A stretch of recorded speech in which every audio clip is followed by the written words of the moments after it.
Hello everyone, welcome back to our channel. Want to attach receipt images with your Cash App payments? Here's what you need to know and the best workaround. So the question is, can you attach receipt images in Cash App? Currently, Cash App doesn't support attaching receipt images directly to transaction within the app.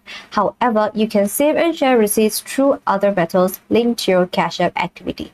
So here are the alternative ways you can set. So first, save the receipt images outside the Cash App.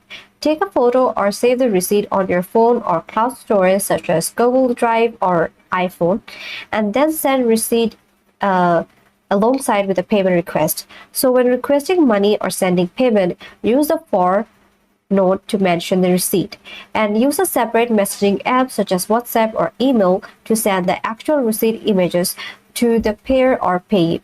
Now, the last thing is download the transaction statement.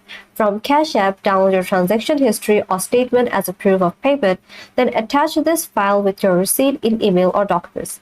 And here are some tips for you. Keep digital copies of all the receipts for bookkeeping. Use a third-party expense management apps if you need detailed receipt tracking. And lastly, regularly back up your receipt images to avoid loss. And that's it. If this helped, hit like, subscribe, and comment below for more Cash App tips and tricks. Thanks for watching, and I will see you in my next video.